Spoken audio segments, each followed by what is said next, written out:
بسم اللہ الرحمن الرحیم۔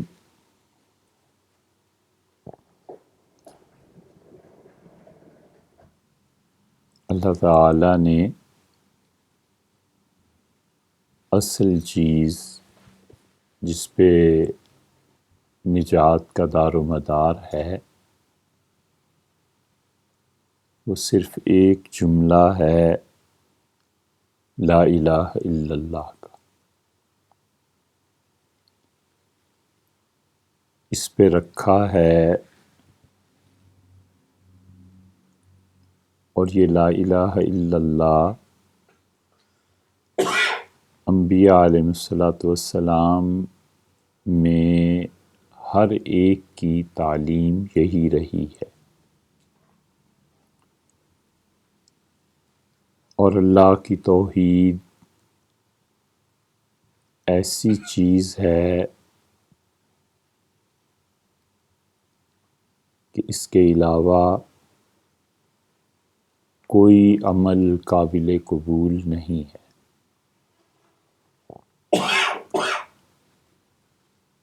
اس لیے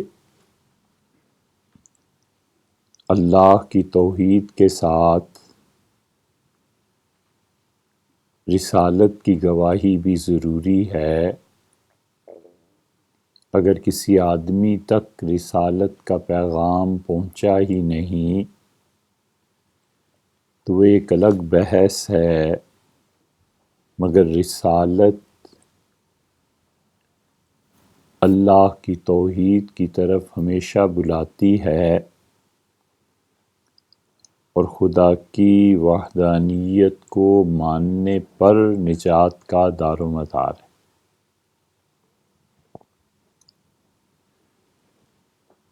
پھر اللہ تعالیٰ کی ذات کا مسئلہ بیچ میں آ جاتا ہے، اور یہ ایک بحث تھی جو متقدمین میں تھی، اور یہ ایسی بحث ہے جو صدیوں چلتی رہی، اور یہ نہیں ہے کہ اب ختم ہو گئی ہو، یہ بحث اب بھی ہے، لیکن علم کی کمی کی وجہ سے بڑے بڑے علماء کو اس کی فکر اور خبر بھی نہیں ہے، وگرنہ ہر نسل میں اللہ کی صفات کی بحث رہی ہے۔ حضرت شاہ ولی اللہ رحمۃ اللہ علیہ اس پر بہت زور دیتے رہے کہ اللہ تعالیٰ کی ذات اور صفات ان کو سمجھا جائے۔ چنانچہ جتنے لوگ بھی ان کے مسلک پر چلے ہیں اور جتنے لوگوں نے حضرت کی کتابوں سے علم کو اخذ کیا ہے رحمہ اللہ، وہ اس بحث میں ضرور پڑھیں۔ پھر آج سے کچھ عرصہ پہلے تک عقیدہ باقاعدہ پڑھایا جاتا تھا مدارس میں، اور علماء بھی عقیدے کی بات کرتے تھے۔ اتنا وسیع سمندر ہے یہ کہ سمجھ نہیں آتی آدمی کہاں سے اس سمندر کی پیمائش شروع کرے۔ حضرت شاہ ولی اللہ رحمۃ اللہ علیہ نے حجت اللہ البالغہ میں ایک جملہ کہہ کے ساری صفات خداوندی کو سمیٹ دیا، اور انہوں نے کہا کہ اللہ کی جتنی صفات ہیں وہ سب کی سب متشابہ ہیں۔ نور ہے، اب نور کیسا ہے؟ اللہ تعالیٰ کی پاک ذات کا رنگ صوفیہ کے یہاں سیاہ ہے، وہ سیاہی کیسی ہے؟ اسی لیے بیت اللہ کا غلاف وہ سیاہ ہے۔ اب یہ سیاہی ایک مادی چیز ہے، اللہ کا اس کے ساتھ کیا تعلق ہے؟ اور بہت سی صفات کی احادیث، بہت سی جو وقت اتنا نہیں ہے کہ آدمی اب بیان کرے، مگر ایسی ہیں کہ آدمی خود سوچتا ہے یہ کیا ہے۔ جہنم بھرے گی نہیں۔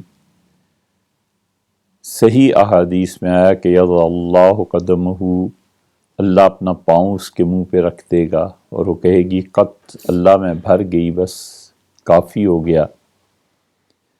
اللہ تعالیٰ کا پاؤں کیا ہے وغیرہ وغیرہ، یہ ساری مباحث جو ہیں یہ علماء میں تھیں، اور وہ اس کے مطابق اپنے اپنے حلقوں میں عقیدے کی تلقین کرتے تھے۔ وہ جو 100 سے زیادہ اس پہ بیانات ہیں وہ آپ دیکھیں تو اس میں تاریخ بھی ہے اور اس میں صحیح عقیدے پر زور بھی ہے۔ صفات باری تعالی میں ایک اور نیا رنگ بھی ہے، اور وہ اللہ کی توحید میں شرک کے راستے کیا ہے۔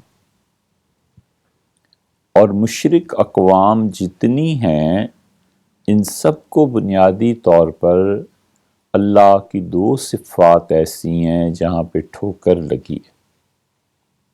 جو آدمی اپنے آپ کو اللہ کی ان 2 صفات میں صحیح راہ پر قائم رکھتا ہے، باقی ایمان اس کا پھر سلامت رہتا ہے، اور ان 2 میں سے کسی ایک صفت میں بھی اس نے گڑبڑ کی تو شرک کو گھسنے کا موقع ملتا ہے۔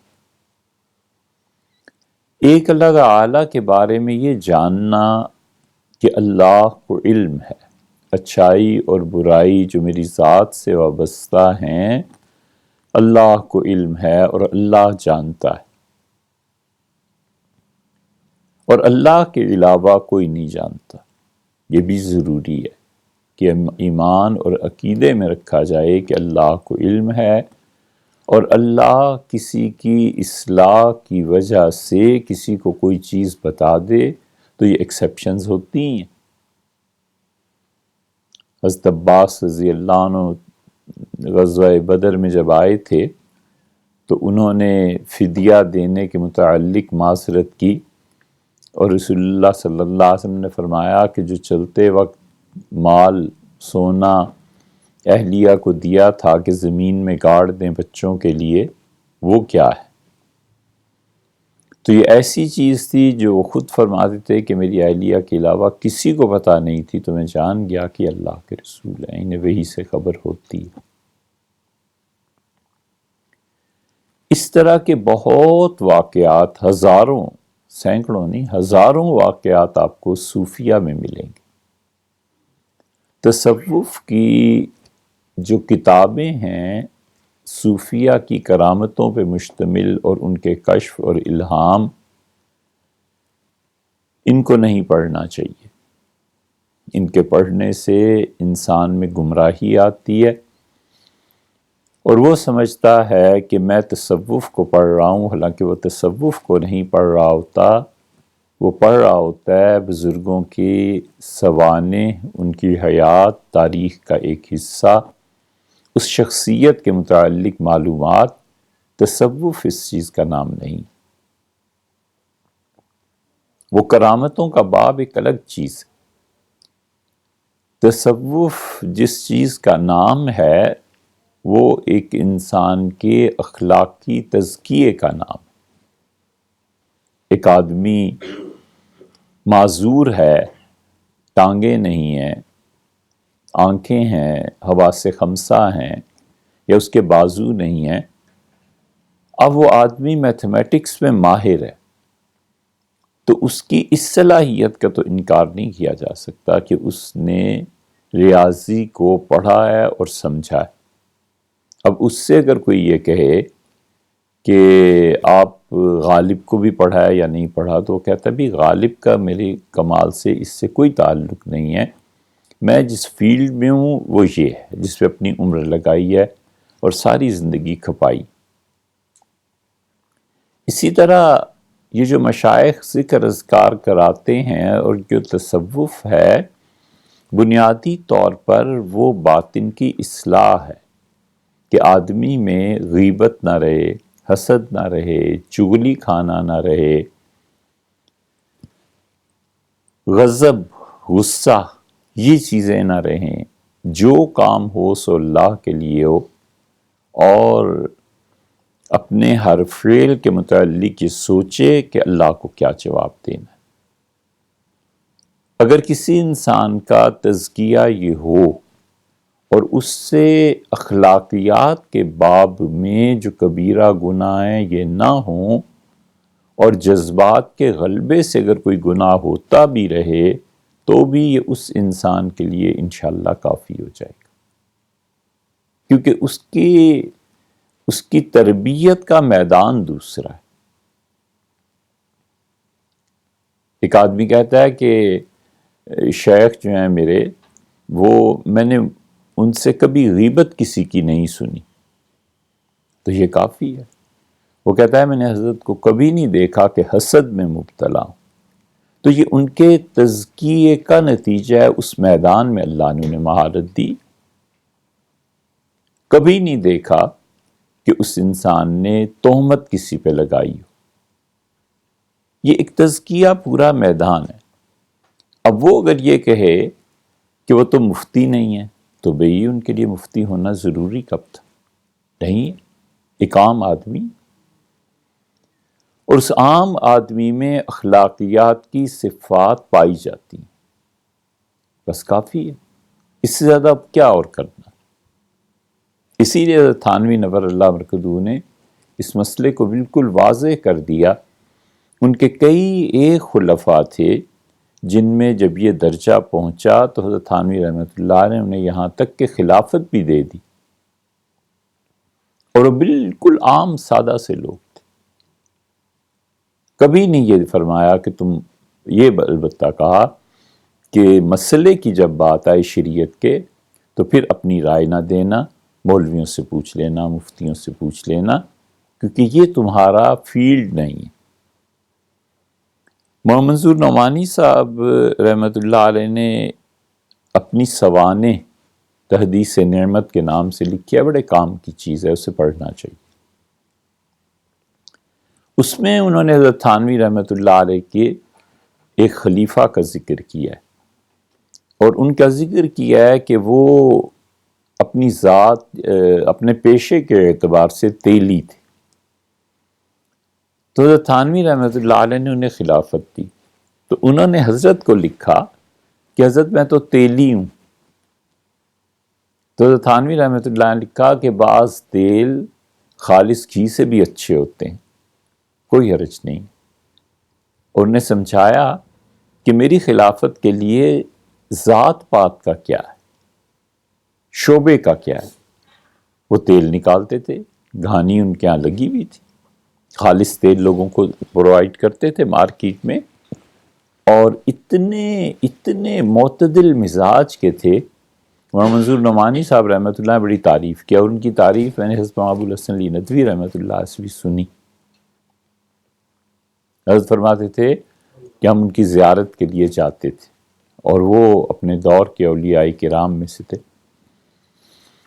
کسی نے ان سے کہا کہ فلاں آدمی یہ کہتا ہے کہ حضرت تھانوی رحمۃ اللہ علیہ کا جو مقام جنت میں ہوگا، یہ مقام کسی اور کو ملے گا ہی نہیں، وہ اتنے بڑے آدمی تھے. تو انہوں نے اپنے شیخ کے متعلق حضرت تھانوی رحمۃ اللہ خلافت ہونے کے باوجود یہ کہا، انہوں نے کہا بھائی یہ بات نہیں ہے، ہماری طرف سے اس امت کے ہر فرد کو حضرت تھانوی رحمۃ اللہ علیہ کا مقام جنت میں ملے تو حرج کیا ہے. ان کا اللہ ہر آدمی کو مقام دے، اور اللہ کا فضل، اس کی مہربانی اس سے بھی زیادہ بڑی چیز ہے. تو انہوں نے کہا ایسی باتیں نہیں ہونی چاہیے. تو یہ بڑے اعتدال کی بات کی کہ اس امت کے ہر فرد کو حضرت تھانوی نور اللہ مرکزہ جیسا مقام جنت میں ملے تو اللہ کے فضل سے کیا بعید ہے، اللہ کا فضل ہے جس پہ ہو. اس میں اپنے شیخ بے تعصب میں پڑھنے کی کیا بات. محمد عبد الغفور صاحب نام یاد آیا ان کا، یہ تحدیث نعمت کے بالکل آخر پہ انہوں نے ان کی تعریف لکھی ہے کہ اللہ والے کیسے لوگ ہوتے ہیں. تو اس لیے جو لوگ تصوف میں یہ سمجھتے ہیں کہ اب اس سے کوئی کرامت بھی ہوگی، کچھ بھی نہیں. وہ آدمی اللہ سے ڈرتا ہے، اپنے رزق کے بارے میں اللہ سے ڈرتا ہے، اعتدال کے ساتھ چلتا ہے، خاندانی جھگڑوں میں، ان چیزوں میں جہاں جس کا جو حق بنتا ہے اسے دیتا ہے، اپنی غلطی ہو جائے اعتراف کرتا ہے، اللہ سے معافی مانگتا ہے۔ یہ بہت بڑی صفات ہیں جو حضور اقدس صلی اللہ علیہ وسلم نے صحابہ کرام رضی اللہ عنہم کو سکھائی تھی۔ ساری زندگی اگر کسی سے کوئی کرامت نہیں ہوئی تو پھر کیا ہوگی؟ کچھ بھی۔ اس لیے بہت سی چیزیں جو اصل بات آپ سے عرض کر رہے تھے کہ اللہ کے علم میں شرک ہوتا ہے، اور اللہ خود کسی کو بتا دے، یہ ہزاروں واقعات آپ کو ملیں گے۔ کیونکہ جس انسان نے تربیت کا ذمہ لیا ہوا ہوتا ہے، یا جو شخص جہاں سے تعلق اس کا ہوتا ہے، بیعت ہوتی ہے یہ چیزیں، تو اللہ تعالیٰ کی رحمت متوجہ ہوتی ہے، اور خدا اس کو سمجھا دیتا ہے واسطے اور وسیلے سے کہ یہ شخص جو تمہارے پاس آتا ہے، یا جس کا تم سے تعلق ہے، یا تمہارا جس کا حال ہے، اس کی یہ کیفیت ہے اور اس کی اصلاح ضروری۔ بس اتنی بات۔ تو مشائخ جن میں اللہ نے یہ چیز رکھی ہوتی ہے، وہ تجربہ کار لوگ ہوتے ہیں، اور کسی کو کچھ نہیں پتا، وہ اپنے تجربے کی بنیاد پر یہ کہہ دیتے ہیں، یا اس کشف کی بنیاد پر، یا پھر خواب کی بنیاد پہ کہ بھئی فلاں طرف توجہ کر لیں، فلاں چیز کو ذرا آپ دیکھ لیں۔ بس اتنی سی بات ہوتی ہے، اور وہ اصلاح اللہ کی طرف سے جو بتائی گئی ہوتی ہے اس کے مطابق ہو جاتا ہے کام۔ شاہ عبد القادر صاحب رائے پوری رحمۃ اللہ کے آخری دور میں جب ان کا حلقہ بہت وسیع ہو گیا تھا اور پرانے زمانے کے خانقاہوں کی یاد تازہ ہونے لگی تھی، 300 400 100 آدمی بیک وقت ان کی خانقاہ میں اللہ کا ذکر اور یہ نماز اور مراقبہ اور یہ تصوف کے اعمال ہونے لگے تھے، تو بہت سے لوگوں کو یہ خبط سوار ہو گیا تھا کہ حضرت رحمۃ اللہ علیہ انہیں خلافت دے دیں گے۔ تو ایک دن بھرے مجمع میں یہ کہا، راؤ صاحبان تھے وہاں کے، بڑے بڑے رؤساء، بڑے بڑے سیٹھ، تو انہوں نے حضرت رحمۃ اللہ کو مجبور کیا کہ حضرت حج پہ چلیں۔ حضرت اس نفلی حج اور عمروں کے بہت خلاف تھے، فرماتے تھے یہ جتنے پیسے خرچ کرتے ہو، ایک جگہ فرمایا کہ اسے سائنس کی تعلیم پہ خرچ کرو، یہ زیادہ ثواب کی بات ہے۔ ایک جگہ فرمایا مولانا میاں صاحب رحمۃ اللہ سے کہ تم جا رہے ہو کویت وغیرہ، تو وہاں جن حکمرانوں سے ملاقات ہوگی ان سے کہنا کہ اپنے پیسوں کو جن جن کاموں پہ خرچ کرتے ہو بھلے لوگوں، اس سے انڈسٹریز لگاؤ، لوگوں کو روزگار ملے گا، لوگوں میں ترقی ہوگی، ملک تمہارا چلے گا، اس تیل کی دولت کو ضائع نہ کر دینا۔ یہ بھی حال ہی میں ایک رپورٹ آئی ہے، واللہ عالم ٹھیک ہے یا نہیں، لیکن امریکنز نے اس رپورٹ کو دیا ہے۔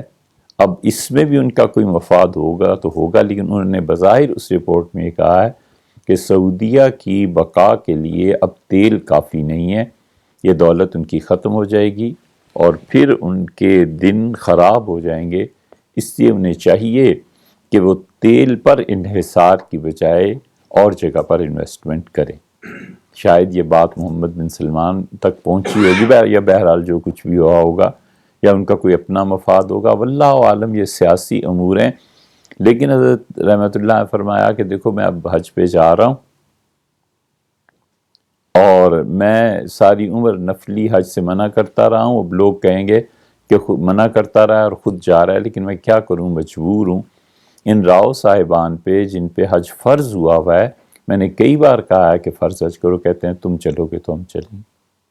میں ان کے فرض حج کی وجہ سے جا رہا ہوں، ورنہ میں منع کرتا ہوں نفلی حج اور عمرے کرنے سے۔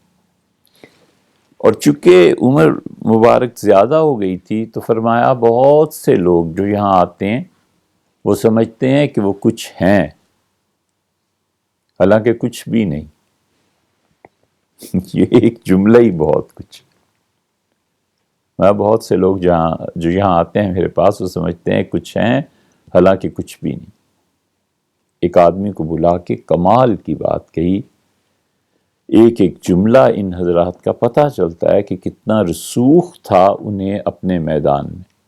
اسے بلایا تو فرمایا کیا حالات ہیں، اسے اپنے حالات بیان کیے جو بھی کیے. تو اسے فرمایا صرف ایک بات یاد رکھو، اور وہ یقین ہے. اگر اللہ کی ذات پر، اس کے وعدوں پر، اس نے جہاں پر دھمکی دی ہے یا جہاں کہا ہے کہ یہ ہو جائے گا یہ ہو جائے گا، اللہ کے اور اس کے رسول صلی اللہ علیہ وسلم کے وعدوں پر یقین رکھو. یہ یقین اگر تمہیں حاصل نہیں تو جتنا کچھ تم نے مجھے بتایا کچھ نہیں. اور اگر یقین حاصل ہے تو پھر ان چیزوں میں سے کوئی چیز بھی نہ ہو تو کافی. تو انسان کو ٹھوکر لگتی ہے اللہ تعالیٰ کی صفات میں سے ایک صفت علم میں، اور آہستہ آہستہ جب یہ ذہن بنتا ہے کہ میرے شیخ سب کچھ جانتے ہیں، یہ یہاں سے ابتدا ہوتی ہے اور یہ ٹھوکر بہت شدید ہوتی ہے کہ وہ سب کچھ جانتے ہیں. اللہ کے علاوہ کسی کی صفت نہیں ہے کہ وہ سب کچھ جانے، حتیٰ کہ چاہے کہ مجھے پتا چلے تو بھی نہیں پتا چلتا. حضور اقدس صلی اللہ علیہ وسلم نے وحی کی تاخیر پہ جبریل امین سے یہ کہا کہ اتنے دنوں کے بعد آنا ہوا. تو انہوں نے کہا ما نتنزل الا بامر ربک، ہم اس وقت تک نہیں آ سکتے جب تک کہ پروردگار کا حکم نہ ہو. آپ کا پروردگار کہے نہیں کہ جاؤ، ہم کیسے آ سکتے؟ پوچھا کہ نہ آنے کی وجہ، مختلف احادیث میں مختلف جگہ پہ مختلف وجوہ بھی آئی ہیں. ایک جگہ یہ بھی آیا ہے کہ جبریل امین نے عرض کیا کہ ایک کتا ہے، وہ بچہ اس کا چھوٹا ایک جگہ مر گیا ہے اور آپ کے حجرے میں ہے. تو جب پلنگ کے نیچے دیکھا گیا تو وہ تھا چارپائی کے نیچے. انہوں نے کہا اس کی وجہ سے ہم آپ کے گھر میں نہیں آئے. اور بہت سی روایات ملیں گی. ایک اس صفت میں اللہ کی ٹھوکر لگتی ہے انسان کو، اور ایک اس صفت میں کہ جب اسے علم ہے تو وہ اس میں تصرف بھی کر سکتا ہے، نفع دے سکتا ہے، نقصان کو ٹال سکتا ہے. تو بس جو نفع دے سکے اور نقصان کو ٹال سکے، پھر وہ خدا کے علاوہ رہ کیا جاتا ہے؟ وہ کہتے ہیں یہ خدا ہے، ولیعوذ باللہ. اس کی تعظیم ہے، اس کے لیے مال کا خرچ کرنا ہے. اس عقیدے کے ساتھ اگر وہ کسی کے سامنے جھکے گا تو بھی شرک ہوگا، تو بھی کفر ہوگا کہ یہ سب کچھ جانتا ہے اور نفع نقصان کا مالک. صریف عربی زبان میں دودھ کو کہتے ہیں. صریف دودھ کو اس لیے کہتے ہیں کہ دودھ جب نکالا جاتا ہے تھنوں سے تو اس میں جھاگ پیدا ہو جاتی ہے. تو یا تو دودھ کو جھاگ سے ہٹایا جاتا ہے یا جھاگ کو دودھ سے ہٹایا جاتا ہے. صرفہ پھیر دینا، ہٹا دینا. تصریف کسی چیز میں رد و بدل کرنا. اللہ تعالیٰ نے فرمایا کہ ثم انصرفوا، اور پھر وہ پھر گئے آپ سے، ہٹ گئے. صرف اللہ قلوبہم، اور اللہ تعالیٰ نے ان کے دلوں کو پھیر دی. یا تو بد دعا دی ہے اور یا پھر خبر ہے. کئی مرتبہ خبریہ جملوں میں اور بد دعا کے جملے، دعا کے جملے ایک جیسے ہوتے ہیں، لیکن پھر سیاق و سباق متعین کرتا ہے کہ اصل میں یہ کیا ہے. ثم انصرفوا، پھر یہ پھرے. صرف اللہ قلوبہم، اور اللہ نے ان کے دلوں کو پھیر دیا. یا تو یہ اللہ نے خبر دی کہ جنہوں نے حضور اقدس صلی اللہ علیہ وسلم کو چھوڑا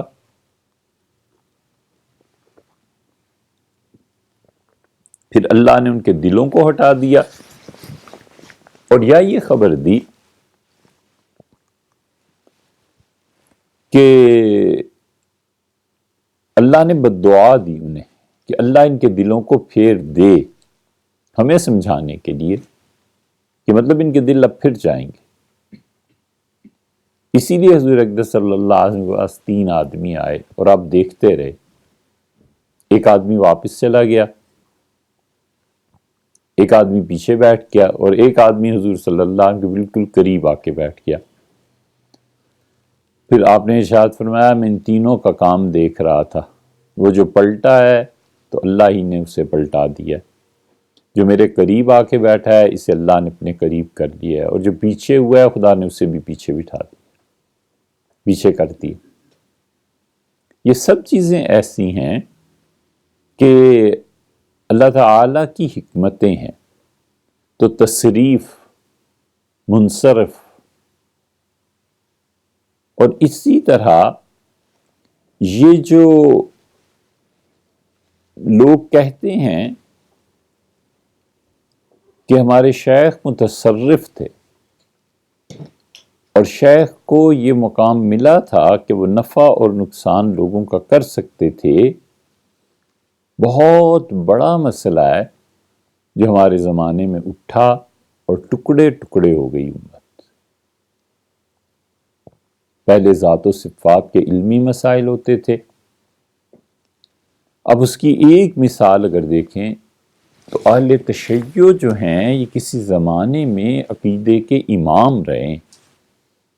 آپ کتابیں اٹھائیں، پڑھیں، ان شیعہ میں 2 چیزیں اس کمال کی تھیں کہ بڑے بڑے علماء اہل سنت اس کے قائل تھے۔ ایک ان میں توحید کا عقیدہ، اسی لیے ان شیعہ میں پڑھے لکھے تھے، تو انہوں نے ملتان میں 1980 میں ایک کانفرنس کرائی اور انہوں نے صحیح علمی معنی میں کانفرنس میں ان لوگوں کو بلایا جن کی خدا کی توحید پر گرفت مضبوط تھی، اس علم پر۔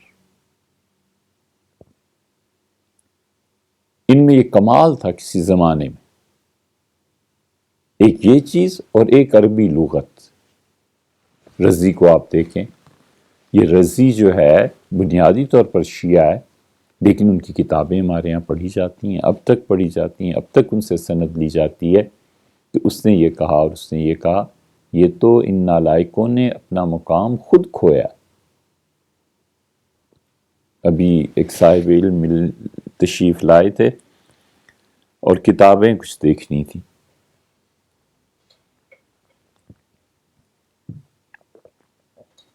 تو کہنے لگے کہ کیسے دن گزر رہے ہیں؟ ہم نے کہا سارے ہی دن برابر ہیں، بس گزر رہے ہیں۔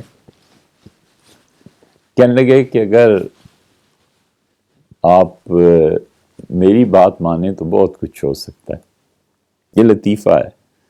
میں نے کہا جی آپ فرمائیں۔ کہنے لگے 3 سال کے لیے نا ہمارے مسلک میں آ جائیں تو بہت کچھ ہو سکتا ہے۔ میں نے کہا مثلاً کیا ہوگا اگر 3 سال کے لیے آ جاؤں؟ کہنے لگے بڑی قدر ہوگی، ہم ہر جگہ مشہور کریں گے کہ دیکھو ولیعذ باللہ اہل سنت کے مسلک میں خرابی نظر آئی تھی تو ہی تو شیعہ ہوئے ہیں۔ میں نے کہا اچھا صاحب اور کیا ہوگا؟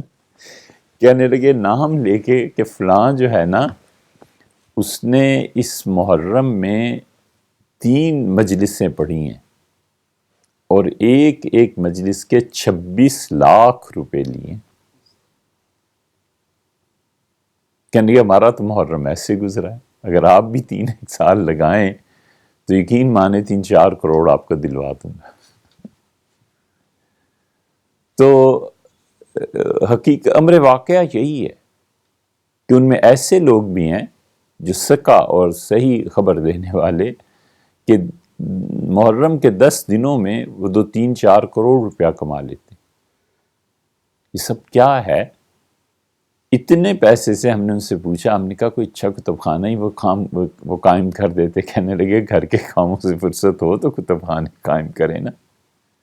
اتنا پیسہ ہے، اتنی دولت ہے، لیکن ان میں کوئی ایسا مربی نہیں رہا جو انہیں بتائے کہ اللہ کا قرب اور صحیح راہ پہ چلنے کے لیے پیسے کو اس طرح ضائع نہ کرو۔ تو بار بار کہتے رہے، کہنے کہ 3 سال لگا لو پھر سنی ہو جانا کوئی۔ تو سارا قرضہ بھی ادا ہو جائے گا، اور وغیرہ وغیرہ ساری باتیں مجھے بتائیں انہوں نے۔ تو وہ آتے رہتے ہیں، کتابیں دیکھتے ہیں، لے جاتے ہیں، ہمیں کوئی کتاب ضرورت ہو ہم بھی منگا لیتے ہیں ان سے۔ لیکن یہ جو چیز ہے نا گمراہی کی، کسی زمانے میں اللہ کی ذات و صفات کا مسئلہ تھا۔ ہمارے زمانے میں پچھلی چند صدیوں میں یہ مسئلہ بہت زور و شور سے اٹھا کہ اللہ کے علاوہ کس کو یہ قدرت حاصل ہے کہ وہ تصرف کرے، کون اس کا قائل ہے؟ قائل سارے ہی ہیں، قائل سارے ہی ہیں۔ آپ کتابیں اٹھائیں دیکھیں، اہل تشیع اور بریلوی حضرات تو بالکل اس موضوع پہ فارغ، ان کی تو دوسری رائے ہے ہی نہیں۔ وہ کہتے ہیں اللہ تعالیٰ نے اختیارات دیے اور ان اختیارات کو یہ حضرات استعمال کرتے ہیں۔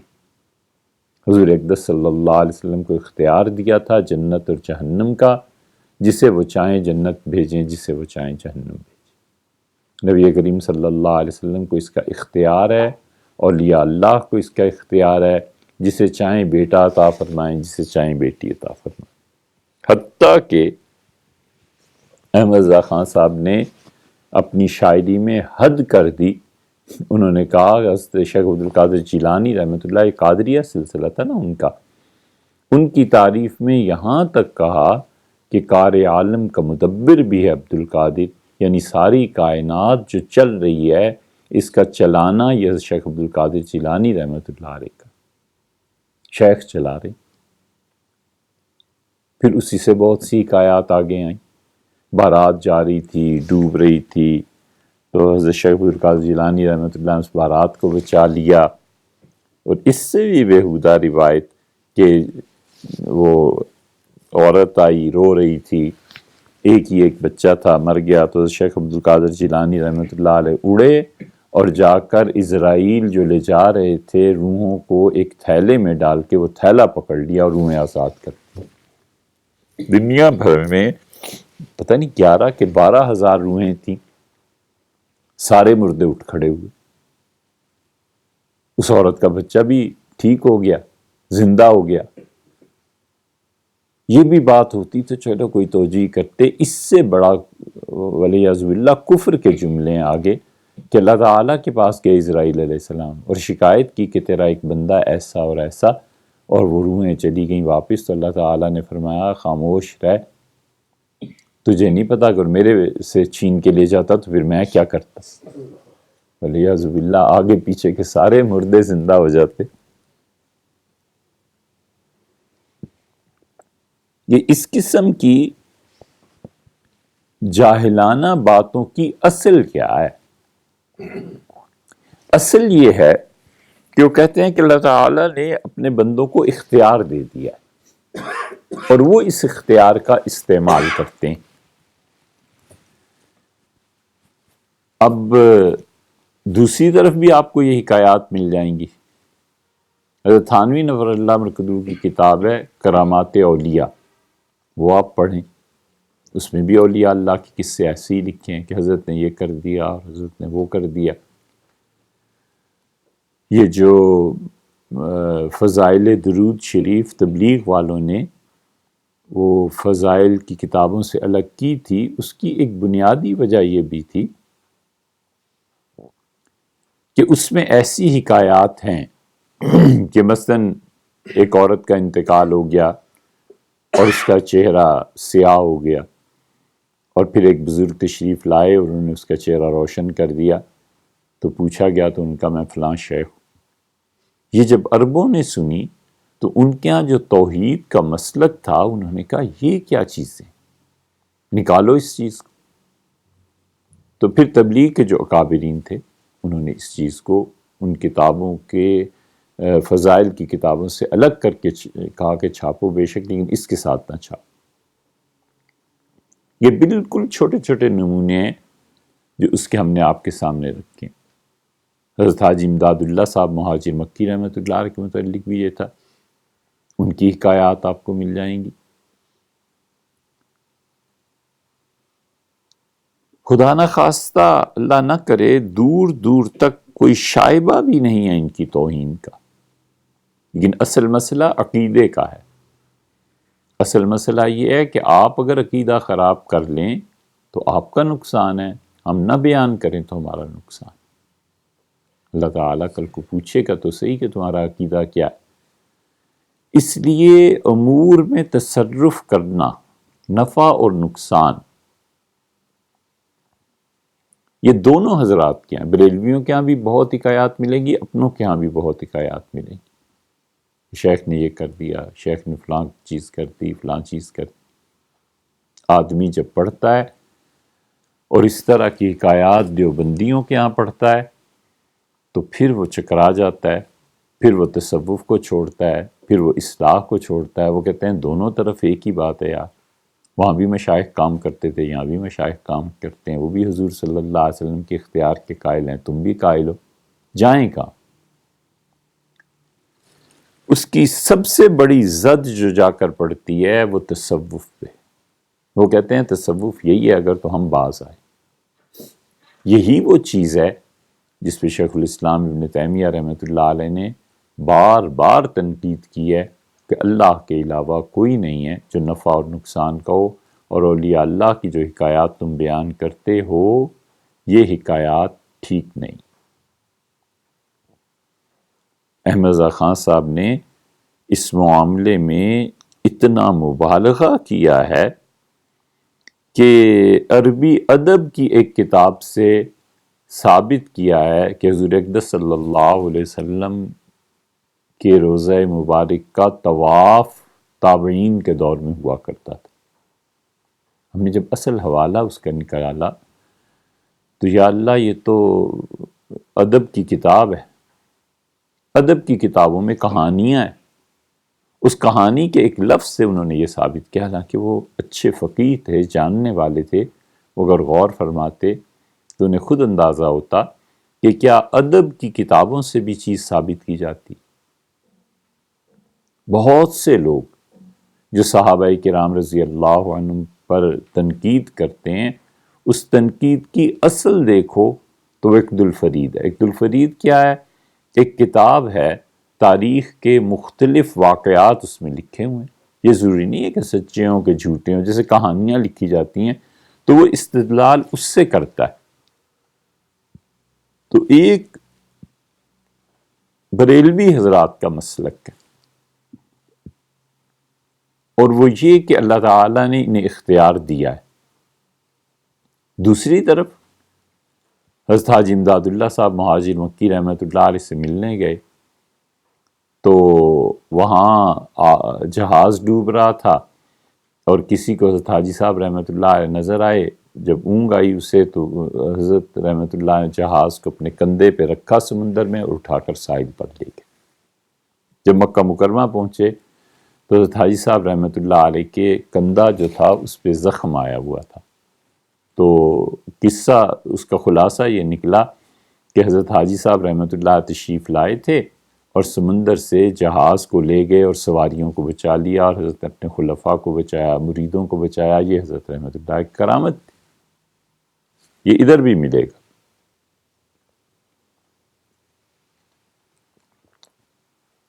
شاہ عبد الحق صاحب محدث دہلوی رحمۃ اللہ علیہ امام ہیں ان چیزوں میں، اور بھی بہت سے ہیں، ان میں سے ایک یہ بھی ہیں، اس قسم کی بہت باتیں لکھتے ہیں۔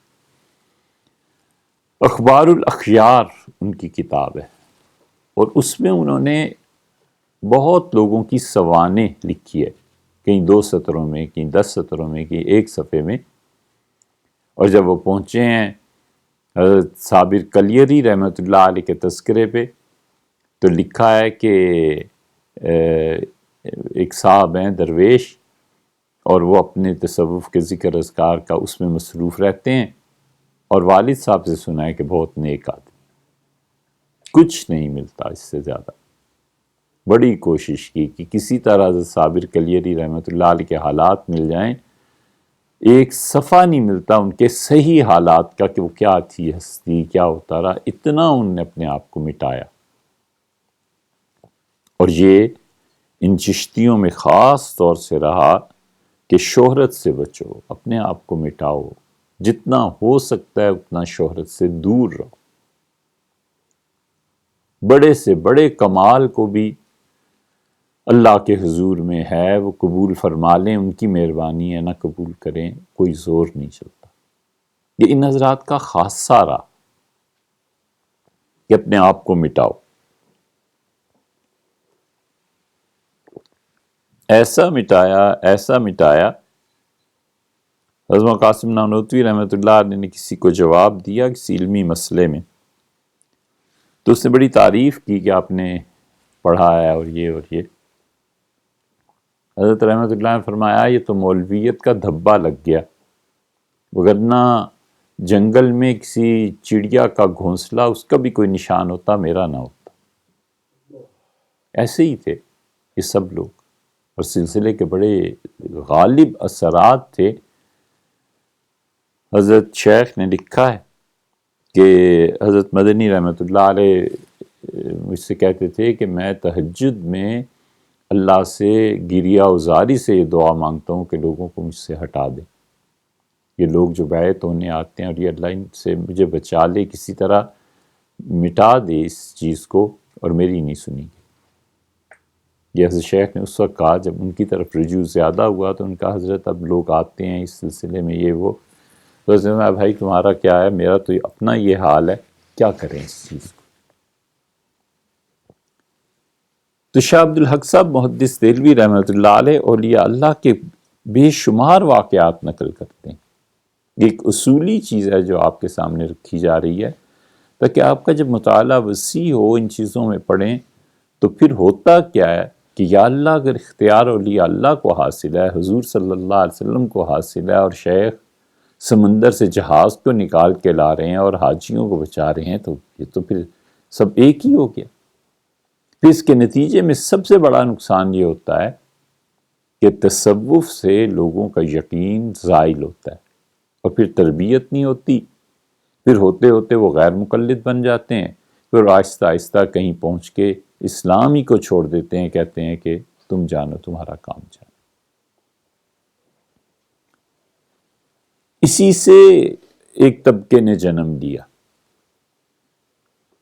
اور وہ طبقہ جو تھا جماعت المسلمین، مسعود احمد عثمانی، انہوں نے اس طرح کی بہت چیزیں جمع کی۔ انہوں نے کہا تم سب ایک ہو اور تم ان چیزوں کے قائل، تو لہٰذا اللہ کہتا ہے کہ ہوا سماکم المسلمین، اللہ نے تمہارا نام مسلمان رکھا ہے، تو ہم جماعت المسلمین، ہم کسی کو نہیں مانتے۔ اب بھی وہ لوگ پائے جاتے ہیں کسی کے پیچھے نماز نہیں پڑھتے، اور عامت المسلمین کو مشرکی سمجھتے ہیں۔ یہ ایک مکتبہ فکر ہے، شاہ عبد الحق صاحب محدث دہلوی رحمۃ اللہ علیہ ان میں امامت کا درجہ رکھتے ہیں، اور ایک مکتبہ فکر اور بھی ہے، اور وہ شیخ الاسلام ابن تیمیہ رحمۃ اللہ علیہ کا ہے۔ ابن تیمیہ رحمۃ اللہ علیہ بڑے بیدار مغز، اللہ کی توحید میں بڑا مقام تھا ان کا، ایک وہ مکتبہ فکر بھی ہے۔ اور ابن تیمیہ رحمۃ اللہ علیہ ان کے زمانے میں جو علماء اہل السنہ سے ہٹے ہوئے تھے لیکن علم میں کوئی مقام رکھتے تھے، شیخ ان کا بھی بڑا احترام کرتے تھے۔ ایک شیعہ عالم دین تھے ان کے زمانے میں، وہ جب بھی ابن تیمیہ رحمۃ اللہ علیہ کا آمنا سامنا ہوتا تھا یا کبھی بیٹھے ہوئے ہیں، اٹھ کھڑے ہوتے تھے، ان کو تعظیم دیتے تھے، اور اعتراف کرتے تھے کہ اللہ تعالیٰ نے انہیں بڑا وسیع مطالعہ اور علم دیا۔ اصل مسئلہ کیا ہے؟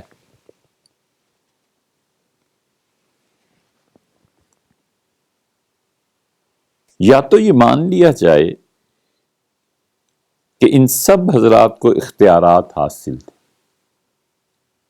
بس اس پہ تابعین کے دور سے لے کے اب تک سینکڑوں حکایات اور روایات ملیں گی، اور یا انکار کر دیا جائے۔ جب انکار کریں تو یہ سارا لٹریچر جائے گا کہاں؟ اگر انکار کریں تو اس میں اتنے بڑے بڑے لوگ آتے ہیں کہ آدمی پریشان ہوتا ہے، جائے کہاں؟ اسی لیے وہ ریکارڈنگ بھی کسی نے بھیجی کہ تم نے یہ کہا ہے، ہم نے کہاں کہا ہے۔ کسی نے پوچھا تھا عید میلاد النبی کے متعلق، تو ہم نے کہا بھائی وہ مکمل طور پہ بدعت ہو یہ کہنا بڑا دشوار ہے، نہیں کہا جا سکتا۔ اس میں کچھ چیزیں ایسی شامل ہو گئی ہیں جو غیر شرعی ہیں، ان کو نہیں ہونا چاہیے۔ مثلا عورتوں مردوں کے ملے ہوئے جلوس، عورتیں گل پاشی کر رہی ہیں اور نہ نماز کی پرواہ ہے نہ کسی اور چیز کی، اور جلوس جا رہا ہے، اور ایسے ایسے نعتیں جن میں صاف حق تعالی شانہ کی توہین والعیاذ باللہ، بہت سی چیزیں اس پہ اگر آپ دیکھنا چاہیں تو وہاں غلام رسول سعیدی صاحب نے اس پہ بڑی تنقید کی ہے۔ انہوں نے کہا کہ یہ چیزیں جو شامل ہو گئی ہیں غلط ہے۔ مفتی منیب الرحمن صاحب نے تنقید کی، مفتی صاحب نے لکھا حالانکہ اس وقت بریلوی مکتبہ فکر کے وہ بہت بڑے علماء میں شمار ہوتے ہیں، لیکن انہوں نے اس پہ تنقید کی ہے۔ انہوں نے کہا یہ نمازیں تمہاری کہاں چلی جاتی ہیں؟ یہ جو پیسے ادھر خرچ کرتے ہو، یہ پیسے کیوں نہیں کسی اچھے کام میں اور خرچ کرتے؟ مفتی منیب صاحب نے خود یہ کہا، انہوں نے کہا اتنی چادریں چڑھاتے ہو مزار پہ جا کے، مزارات پہ، اس کپڑے کو کہیں اور استعمال نہیں کرتے وغیرہ وغیرہ۔ یہ بے آئینی ان کے الفاظ نہیں ہیں مگر مفہوم اس کا یہی۔ یہ سب چیزیں انہوں نے تنقید میں اپنے مکتبہ فکر کے لکھی ہیں، تو ایک رات تو یہ ہے۔ لیکن ہم نے اسی لیے اس میں کہا ہے عید میلاد النبی منانے والے لوگوں میں ملا علی قاری تھے۔ عید میلاد النبی کے قائل حافظ ابن حجر عسقلانی رحمۃ اللہ تھے، جن کا ہم عام طور پہ حوالہ دیتے ہیں کہ بخاری کے شارح ہیں، بخاری کی شرح میں لکھا قسطلانی تھے۔ پورا جم غفیر ہے جو پچھلی 10 صدیاں بھی کہیں نا تو بڑی بات نہیں ہے، وہ حضور اقدس صلی اللہ علیہ وسلم کے لیے ایثار۔ حضرت شاہ ولی اللہ رحمۃ اللہ علیہ ہیں، شاہ عبدالعزیز صاحب رحمۃ اللہ علیہ ہیں، اور تو کسی کا کہنا کیا۔ حضرت شاہ ولی اللہ رحمۃ اللہ نے لکھا ہے کہ میں نے 12 ربیع الاول کو حضور اقدس صلی اللہ علیہ وسلم کے لیے کچھ ایصال ثواب کرنا تھا، پیسے تھے نہیں، تو میں نے چنے منگا کر تقسیم کر دی۔ تو میں نے دیکھا حضور اقدس صلی اللہ علیہ وسلم وہ چنے کبھی ایک ہاتھ میں ڈالتے ہیں اور کبھی دوسرے ہاتھ میں ڈالتے ہیں، گویا ان تک پہنچے ہیں، اور بڑے خوش ہیں میری اس خیرات کرنے سے۔ یہ شاہ ولی اللہ رحمۃ اللہ علیہ لکھتے ہیں، شاہ عبدالعزیز صاحب رحمۃ اللہ علیہ ایسی چیزیں لکھتے ہیں۔ اب آدمی کہاں جائے، کس کس کا انکار کرے؟ یہ گھڑتے تھوڑے ہی تھے، کوئی نہ کوئی چیز تو تھی۔ تو اصل چیز ثابت ہو اور اس پر جو حاشیے لگائے جاتے ہیں بحث اس پہ آ جاتی۔ جو انکار کرتے ہیں وہ کہتے ہیں کہ اس اصل کو بھی ختم کرو، کیونکہ جتنی اس کے ساتھ چیپیاں لگی ہوئی ہیں نا، یہ بنیاد یہی ہے، جلوس ہی نہ نکالو۔ عید میلاد النبی پہ فرد اپنا عمل کوئی کر لے بس ٹھیک ہے، اجتماعی شکل میں اسے نہ مناؤ تاکہ یہ خرابیاں لازمی نہ آئیں۔ اور دوسری طرف وہ کہتے ہیں کہ ان خرابیوں کو ہٹا دو، اصل جائز ہے، اصل ٹھیک۔ اس کی بڑی اچھی مثال صحیح بخاری میں آئی ہے۔ چاشت کی نماز کو ایک طرف ام المومنین حضرت عائشہ رضی اللہ عنہا ہیں، فرماتی ہیں کہ میں تو اس نماز کو اتنا پڑھتی ہوں، اتنا اچھا سمجھتی ہوں کہ میرے والدین اگر قبروں سے اٹھائیں اور مجھے منع کریں تو بھی باز نہ ہوں۔ اور چاشت کی نماز کوئی عبداللہ ابن عمر رضی اللہ عنہ نے صحیح بخاری میں آیا، ان کا یہ بدعت ہے۔ فرق کیا؟ فرق یہ ہے کہ ام المومنین رضی اللہ عنہ جو کہتی ہیں اصل وہ ہے اور عبداللہ ابن عمر رضی اللہ عنہما کے دور میں لوگ اپنی دکانیں بند کر کے، کاروبار چھوڑ کے سب مسجد میں آ رہے ہیں نماز پڑھنے۔ انہوں نے جب اتنا اہتمام دیکھا ایک مستحب کام کا کہ جو اس سے بھی زیادہ ضروری کام ہے ان کو چھوڑ کے اس میں پڑ گئے، تو ان کا یہ بدعت ہے۔ یعنی رسول اللہ صلی اللہ علیہ وسلم کے زمانے میں لوگ پڑھتے تھے، چاشت کی نماز ہوتی تھی، ہم بھی پڑھتے ہیں، لیکن اس کے لیے اتنا شد و مد سے اہتمام کرنا، کاروبار چھوڑ دینا، سارے کاموں کو چھوڑ دینا اور آ کے مسجد میں 12 رکعتیں پڑھنا، یہ اہتمام اور یہ شدت اس زمانے میں نہیں تھی۔ عبداللہ ابن عمر رضی اللہ عنہ نے اس طرح کہا کہ یہ بدعت ہے، ورنہ انفراد فرد کوئی پڑھتا رہے، اس سے کیا فرق پڑتا ہے۔ لیکن جب لوگ اس مستحب فعل کو فرض اور واجب کے درجے تک لے آئیں گے نا، تو پھر کوئی نکیر بھی کرے نا، پھر کوئی کہے بھی کہ بھئی یہ ٹھیک ہے، یہ اسلام میں جیسے امامہ ہے، پگڑی باندھنا ہے۔ آپ سارے حنفی فقہا کی کتابیں اٹھا کر دیکھ لیں، کہاں گئے ملا علی قاری اور شامی اور فلاں رحمہم اللہ، وہ کہتے ہیں مستحب ہے بس۔ اور ہمارے دینی حلقوں میں بعض حلقے ایسے ہیں کہ وہ اس نے کلمہ پڑھا نہیں اور پگڑی اس کے سر پہ بندھی نہیں۔ اب وہ کسی بھی ادارے میں جاتا ہے، لوگ کہتے ہیں یہ کیا ہے، اور وہ اتنے اہتمام سے کرتے ہیں اس مستحب کام کو کہ گویا فرض اور واجب ہے، دین اس کے بغیر مکمل ہی نہیں ہوتا۔ حالانکہ مستحب ہے، بہتر ہے، یہ بڑی بات ہے جو ہم کہنے تو جا رہے ہیں، اور اس پہ لوگ پریشان بھی ہو سکتے ہیں، لیکن کوئی حرج نہیں ہے کہ بات الحمدللہ صحیح ہے۔ لوگوں کو اس بات کو سوچنا چاہیے کہ جو پگڑی ہے حضور اقدس صلی اللہ علیہ وسلم کی ان سنتوں میں سے ہے جو اس زمانے میں بھی اور اب بھی عربوں کے موسمی اور جغرافیائی حالات کی وجہ سے تھی، اس لیے نہیں ہے کہ اس کا تعلق ان سنتوں سے ہے جو نبوت کے متعلق۔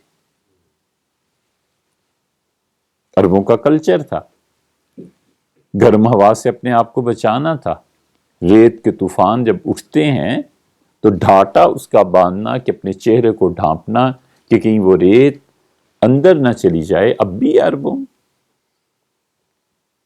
وہاں کے جو ڈاکٹرز ہیں ان سے آپ پوچھیں، وہ کہتے ہیں یہ ایسی بیماری ہے کہ جب ریت کا طوفان چلتا ہے تو اگر احتیاط نہ کی جائے تو ریت کے بالکل نہایت معمولی ذرات وہ سانس کے ذریعے اندر چلے جاتے ہیں، اور اس سے جو بیماریاں پیدا ہوتی ہیں وہ کہتے ہیں ان علاقوں میں نہیں ہے جہاں ریگستان نہیں۔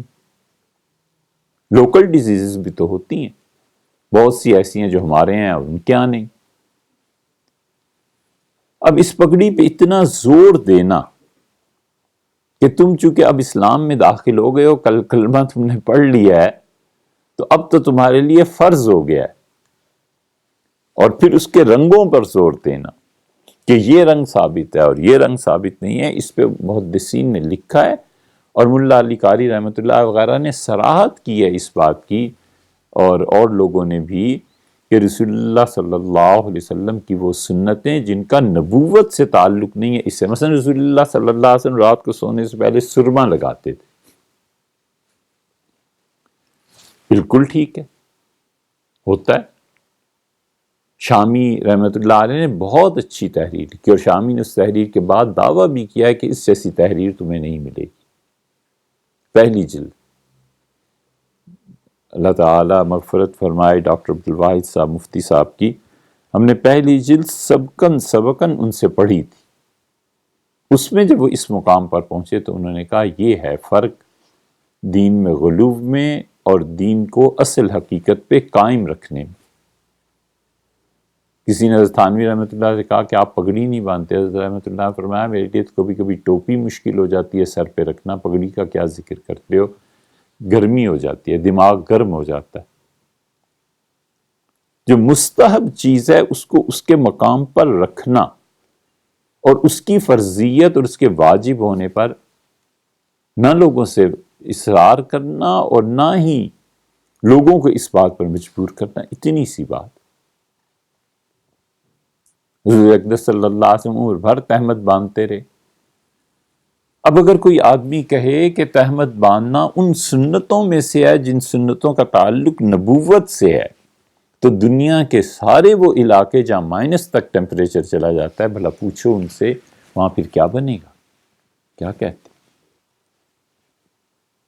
حتیٰ کہ موسمی اثرات کی وجہ سے، یہ کسی بھی مفتی سے پوچھ لیجئے، جہاں دن اور رات کئی کئی مہینوں کے ہو جاتے ہیں، وہاں پوری فقہا کی جماعت موجود ہے جو کہتی ہے کہ سال میں صرف 5 نمازیں فرض ان لوگوں پہ، اور روزے کی انہیں معافی ہے، کیونکہ وہاں پر سورج کا طلوع اور غروب ایسے نہیں ہے جیسے باقی علاقوں میں پایا جاتا ہے۔ تو ایک مستحب کام پہ اتنا شدید اصرار یہ دین کی چیزوں میں سے نہیں ہے۔ اسی لیے حضرت رسالت مآب صلی اللہ علیہ وسلم کے ہاں دین کا جو ایک تصور ہمیں ملتا ہے، وہ چیزوں کو ان کے اپنے مقامات پر رکھنے کا بھی ہے۔ عبداللہ ابن عمر رضی اللہ عنہ اس کو بدعت قرار دے رہے ہیں، ام المومنین سے عائشہ رضی اللہ عنہ اس کی شد و مت سے قائل ہیں، بس فرد کے طور پہ ساری زندگی آدمی چاشت پڑھتا رہے، کیا حرج۔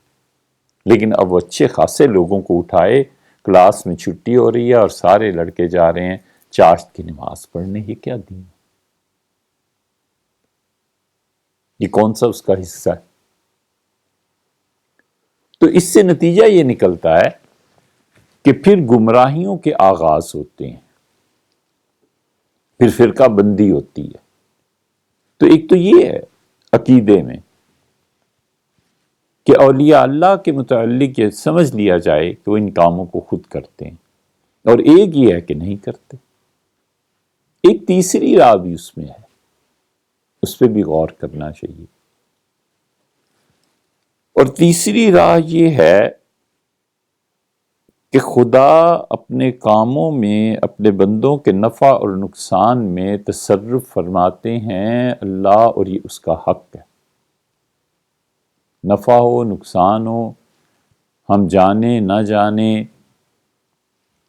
ہمیں ہزار سر پیٹ لیں، اللہ کی طرف سے جو تقدیر نے نافذ ہونا ہے وہ ہو کے رہے۔ بڑا نازک مسئلہ ہے۔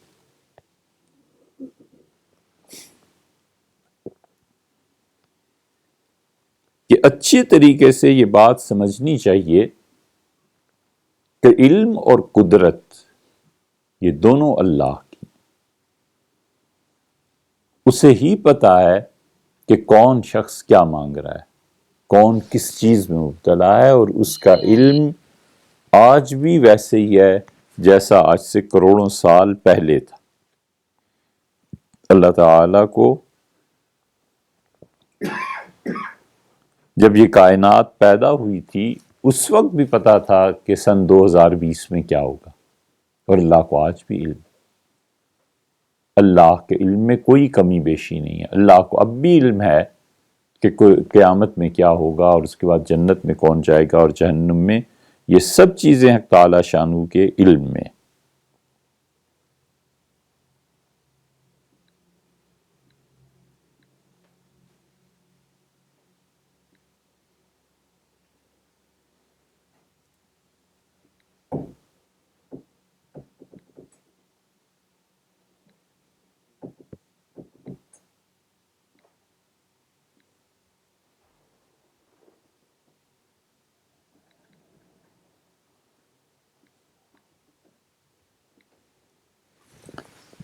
تو اللہ تعالیٰ کے علم میں ہے ہر چیز، اور اسے ہی قدرت حاصل ہے، وہی مالک ہے، وہی متصرف الامور ہے۔ اللہ تعالیٰ اپنے اس تصرف کو استعمال فرماتا ہے،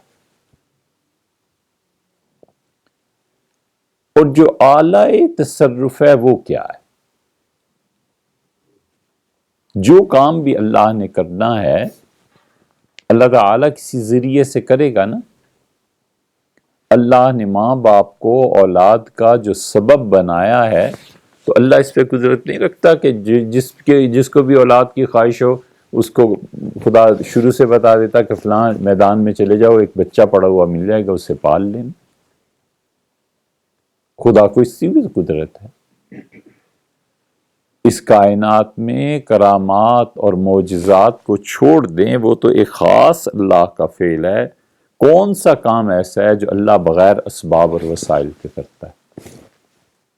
ایک ذرہ برابر اس کائنات میں کوئی کام نہیں جو اللہ اسباب اور وسائل کے ذریعے سے نہ کرتا۔ ہدایت اور گمراہی میں شیاطین معاذ اللہ، وہ جنہیں گمراہ ہونا ہے اس کے لیے شیطان کو کوئی وسیلہ ہے، اور جس نے نیک راہ پہ چلنا ہے اس کے لیے انبیاء علیہ الصلوۃ والسلام اور ان کے نائبین کوئی وسیلہ تو ہے۔ کرامتیں چھوڑ دیں، وہ کرامت کا باب تو ہم بالکل الگ کر لیتے ہیں متکلمین، اور معجزات چھوڑ دیں، وہ تو خدا کا براہ راست فعل ہے نا، وہ تو کسی کے بیچ میں ضرورت ہی نہیں۔ اللہ تعالیٰ نے چاند کو اگر دو ٹکڑے فرمانا ہے، حضور اقدس صلی اللہ علیہ وسلم کی رسالت اور ان کی عظمت اور ان کی رفعت کو ثابت کرنے کے لیے، تو حضور اقدس صلی اللہ علیہ وسلم کے زمانے میں کر دیا گیا۔ بغیر مرد و عورت کے ملاپ سے اولاد دینی ہے تو ڈائریکٹ حضرت مریم کو دے دی۔ سمندر کی تہہ سے نکالنا ہے تو مچھلی کے ذریعے نکلوا لیا۔ اور اگر اس پر زیادہ گہری بات سوچیں گے تو یہاں بھی اللہ تعالی نے کسی نہ کسی کو واسطہ اور وسیلہ بنایا۔ یہ جو اعلی تصرف ہے یہ کیا ہے؟ اور اعلی تصرف کتنے آلات ہیں جن کے ذریعے اللہ کام کرتا ہے؟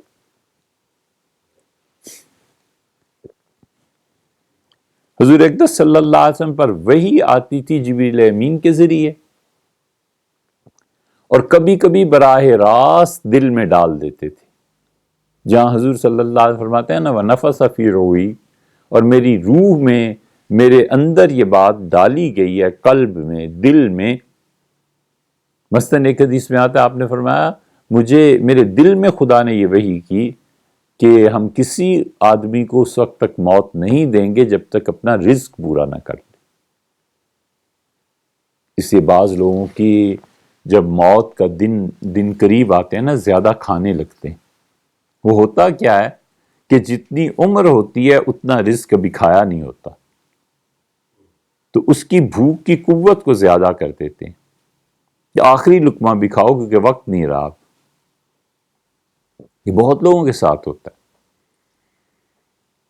کچھ لوگوں کے ساتھ ایسے بھی ہوتا ہے کہ وہ وفات سے پہلے پھلوں کو دیکھتے ہیں یا اس کی تمنا، کھانے کی خواہش کا اظہار کرتے ہیں کہ فلاں پھل مل جائے، اور پھل ملتے نہیں۔ وہ جو جنت میں وہ پھل اللہ نے اس کے لیے رکھے ہیں، اس کی طلب پہلے سے پیدا ہو جاتی ہے کہ وہاں پہنچ کے تمہیں یہ دینا ہے، جلدی آؤ، اب تمہارا اس دنیا میں رزق وہ رہا نہیں، اور طلب پیدا کر دی کہ جنت کا شوق پیدا ہو جائے۔ حضرت مولانا قاسم نانوتوی رحمۃ اللہ علیہ کی وفات اور ان حالات کو جب آپ پڑھیں گے تو اس میں آئے گا کہ حضرت رحمۃ اللہ علیہ آخری جب وقت آیا تو بار بار تروں اور کھیروں کا پوچھتے تھے کہ وہ نہیں مل سکتی کھانے کے لیے۔ یہ سب اللہ کے کام ہے، لیکن وہ اعلی تصرف کیا ہے جس کے ذریعے اللہ کرتا ہے؟ سوال ہی پیدا نہیں ہوتا اس کائنات میں کوئی دوسرا واقعی ایسا نہیں ہے کہ حضرت مریم کے ہاں بیٹا پیدا ہو گیا۔ اور اگر اللہ اس کو قرآن میں نہ نازل کرتا تو کوئی مان سکتا ہے؟ کوئی عقل دلیل دے سکتی؟ اللہ تعالی نے درمیان میں اعلیٰ کیا استعمال کیا ہے، کس ذریعے سے تصرف فرمایا؟ دیکھو، خدا کی بنائی ہوئی دو چیزیں ہیں، ایک ہے تکوین اور ایک ہے تشریع۔ ایک ہے کون و مکان اور ایک ہے شریعت۔ تکوین کا مطلب یہ ہے، آسان لفظوں میں یہ سمجھ لیں کہ اللہ نے جو چیز بھی پیدا فرمائی ہے اور جو فیصلے براہ راست اللہ نے کسی کو اس میں ذرہ برابر دخل کرنے کے ادھر منہ ہی نہیں کر سکتا کوئی بھی۔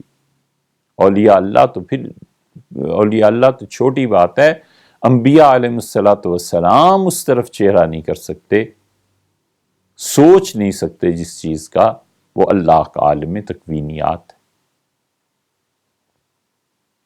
کبھی نہیں ہوتا۔ اللہ کسی کو موت دینا چاہے اور کوئی بچا لے، نہیں ہوتا، یہ اللہ کی تکوین ہے۔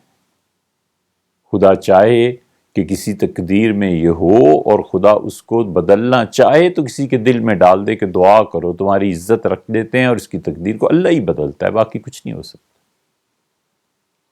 کتنے ہی واقعات ایسے مل جائیں گے۔ اگر لوگوں کی زندگی اور موت اور نفع اور نقصان تکوینیات کے درجے میں انبیاء علیہ السلام کا بھی زور چلتا، بس چلتا، تو حدیث میں یہ آتا کہ حضور صلی اللہ علیہ وسلم دعا مانگ رہے ہیں، بڑی عاجزی سے آنسو بہہ رہے ہیں۔ صحابہ رضی اللہ عنہ سوچتے رہے کہ بہت ہی کوئی خاص مسئلہ ہے۔ تو ایک صحابی رضی اللہ عنہ کہتے ہیں میں قریب ہو کے بیٹھ گیا کہ کیا مانگ رہے ہیں؟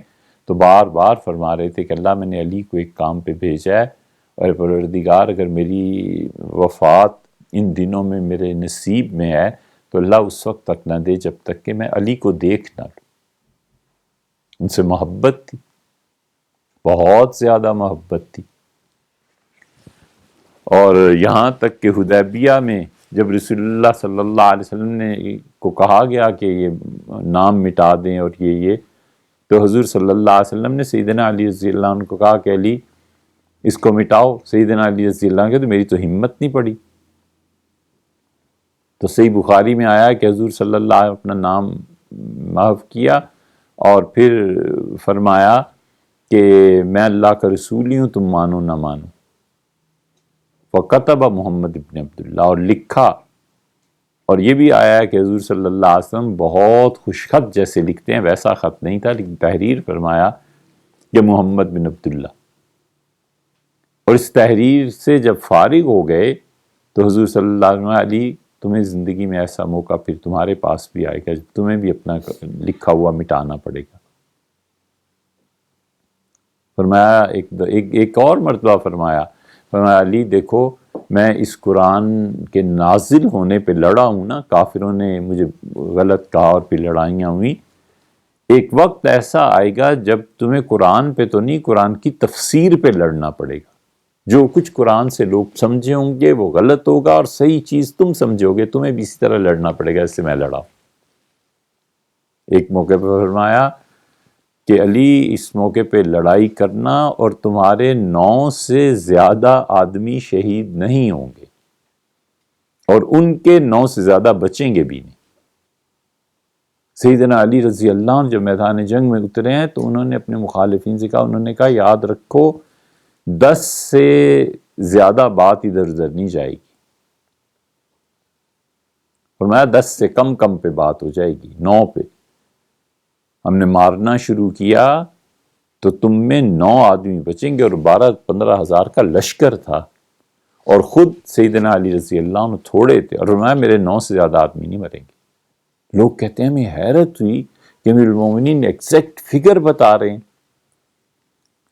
تو جب لاشوں کے ڈھیر لگ گئے اور پٹا ہوا تھا میدان لاشوں سے، تو سیدنا علی رضی اللہ عنہ کا گنو، جب گنے گئے تو کسی نے 7 کسی نے 8 کا، انہوں نے فرمایا نہ میں جھوٹ بولتا ہوں نہ مجھ سے جھوٹی بات کہی گئی ہے۔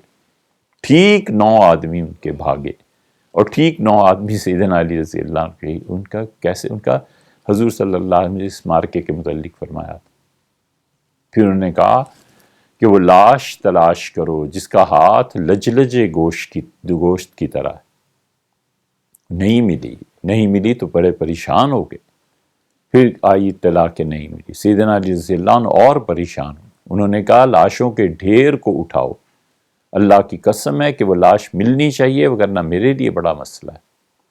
لاشوں کی تہہ سے ایک لاش نکالی، اور اس کا ہاتھ ایسے جیسے گوشت کا ایک گوشت کا ایک لجلجا سا گوشت، تو سیدنا علی رضی اللہ عنہ نے کہا، سیدنا علی رضی اللہ عنہ لاش دیکھی اور نفل پڑے. انہوں نے کہا حضور صلی اللہ علیہ وسلم نے اس جنگ کے متعلق کہا تھا اور یہ اس کی نشانی بتائی تھی، اگر یہ نہ ملتی تو میرے لیے تو پریشانی ہو جاتی. یہ سب چیزیں حضرت رسالت پناہ صلی اللہ علیہ وسلم نے انہیں بتائی تھی، لیکن دعا یہ مانگی کہ اللہ جب تک ان کو دیکھ نہ لوں وفات نہ ہو. اس لیے عالم تکوینیات جو ہے نا، اس تکوینیات میں ہم سب کے لیے سبق یہ ہے کہ یہاں سوائے تسلیم کے اور کوئی چارہ کار نہیں. بس اللہ کی وہ تقدیر ہے جو جبراً نافذ ہونی ہے. یہ جبر اور قدر کی جو بحث ہے نا، یہ اس کا خلاصہ ہے. جوان بیٹا مر گیا ہے، کچھ نہیں کیا جا سکتا، اللہ کی جو تقدیر ہے بس ہے. فیل ہو گیا ہے، کچھ نہیں کیا جا سکتا، اللہ کی ایک تقدیر ہے بس ہے. فقر و فاقہ آ گیا ہے، اور اس سے فقر و فاقہ سے بڑی آزمائش اللہ نے دولت دے دی ہے، کچھ نہیں کیا جا سکتا. وہ کہتا ہے کہ اے خدا تیری اس دولت کی بنیاد پر میں کھل گیا ہوں، میں اللہ تیری نافرمانی کر رہا ہوں، مہربانی فرما. کچھ نہیں کیا جا سکتا. یہ پورا تکوینیات کا عالم. حضرت خضر علیہ السلام نے اس بچے کو قتل کر دیا، یہ تکوینیات نہیں ہے تو اور کیا ہے کہ جاؤ اس بچے کو مارو. یہاں بھی آپ دیکھیں اس بچے کو خدا نے ویسی کیوں نہ موت دے دی؟ کوئی مشکل تھا؟ روزانہ ہزاروں مرتے ہیں اور ہزاروں پیدا ہوتے ہیں، اس بچے میں کیا تھا؟ خضر علیہ السلام کو بھیجا کہ جا کے اس کو مار کے آؤ. گئے اور مارا. یہ سب تکوینیات ہیں، کسی کو دخل نہیں. حتیٰ کہ ایمان پہ مرے گا یہ کفر میں، یہ اس کے قبضے میں. اسی لیے تو سیدنا عمر رضی اللہ عنہ جب بیت اللہ کو دیکھتے تھے، حجر اسود کو، دعا کہ اللہ اگر عمر کی موت کفر پہ لکھی گئی ہے تو اللہ اسے تبدیل فرما دے. یہ سب تکوینیات ہیں، کچھ نہیں کیا جا سکتا. اسی لیے رسول اللہ صلی اللہ علیہ وسلم نے فرمایا کہ اللہ تعالیٰ نے حضرت آدم علیہ السلام کو پیدا کیا اور اللہ نے اپنی مٹھی کھولی اور اللہ نے کہا یہ اس کی اولاد کی روحیں ہیں اور یہ سب کے سب جنت میں جائیں گے، فلا ابالی، مجھے کوئی پریشانی نہیں ہے انہیں جنت بھیجنے میں.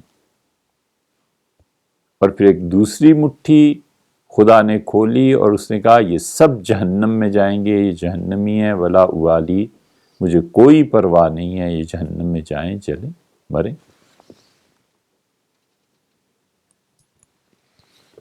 ترمذی کی روایت میں آتا ہے کہ 2 کتابیں لے کے حضور صلی اللہ علیہ وسلم ہمارے پاس آئے، ہمیں دکھائیں اور کہا اس کتاب میں جتنے بھی، یہ میرے دائیں ہاتھ کی کتاب دیکھو، اس میں جتنے بھی جنتی ہیں سب کے نام لکھ کے آخر پہ ٹوٹل کر دیا گیا ہے، فائنل کر دیا گیا ہے، ایک آدمی نہ ان میں کم ہوگا نہ زیادہ ہوگا. اور دوسری جہنم کی کتاب فرمایا یہ دیکھ لو اللہ نے آخری فرد تک اس میں لکھ دیا ہے، نہ یہ کم ہوں گے، نہ ایک آدمی بھی نہ کم نہ زیادہ. سب تکوینیات ہے اور اس میں سوائے تسلیم کے اور کوئی چارہ نہیں. بس ماننا ہے جیسے بھی، جبرن قہرن، یہ تقدیر ہے، یہ خدا کا جبر ہے، کوئی اسے نہیں روک سکتا.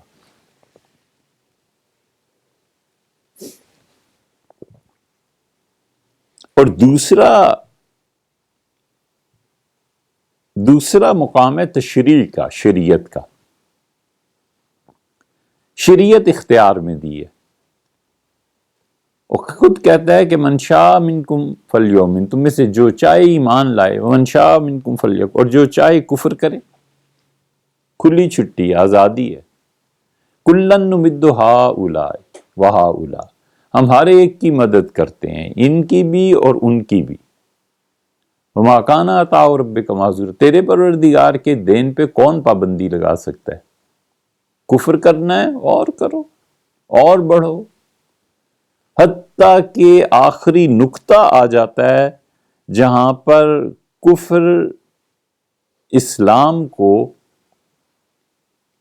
آخری درجے تک لے جاتا ہے۔ حضور صلی اللہ علیہ وسلم کے لیے آخری درجے تک کفار مکہ نے کھل کے کام کیا، حتیٰ کہ وہ آخری رات جو ہجرت کی تھی انہوں نے طے کیا کہ حد ہو گئی ہے، مکہ میں گھر گھر فساد مچ گیا ہے، لوگ ہجرت کر گئے ہیں، ماں باپ کو چھوڑ گئے ہیں، ماں باپ یہاں ہیں تو بیوی بچوں کو چھوڑ گئے ہیں، کیا ہو گیا ہے سارے مکہ کو۔ انہوں نے کہا آج کی رات سارے قبائل اٹھو، اپنی اپنی تلواریں لے کے لڑکوں کو بھیجو، اور شہادت کے بعد حضور صلی اللہ علیہ وسلم کی تمام تلواریں لا کر ملتزم پہ رکھ دو۔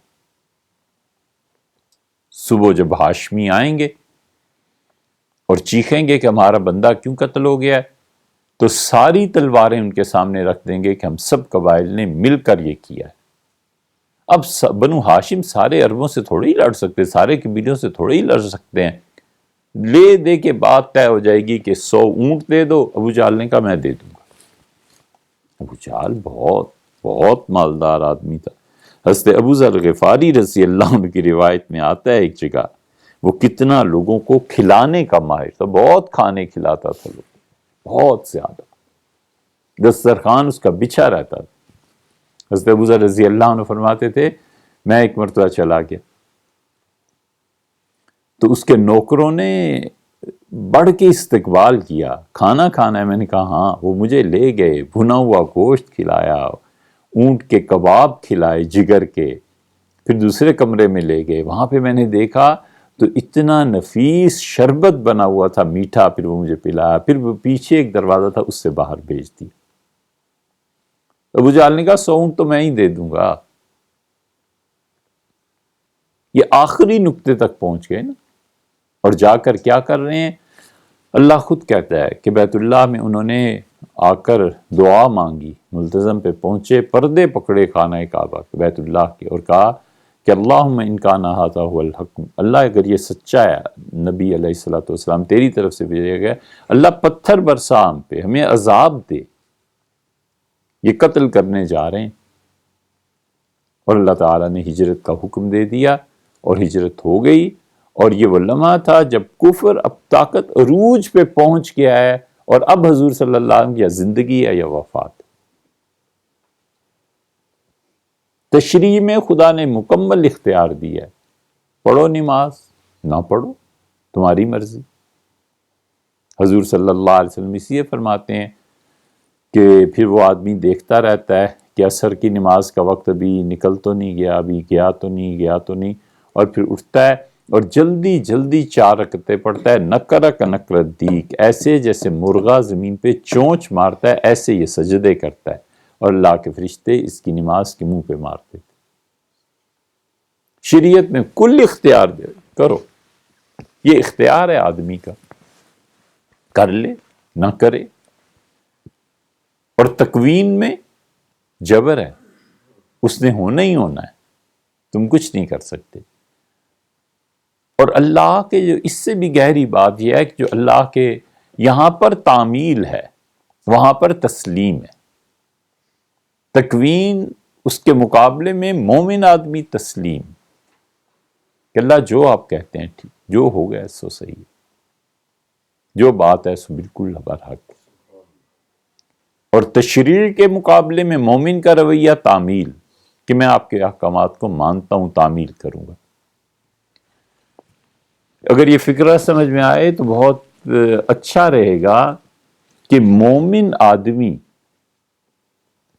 جس طرح تکوین میں بالکل بے بس ہو کر رہ جاتا ہے، اور جس طرح وہ وہاں پر تسلیم کے مرتبے تک پہنچتا ہے، وہ اللہ کی شریعت اور تشریع کو بھی ایسے ہی نبھاتا ہے جیسے اس نے اس کو نبھایا۔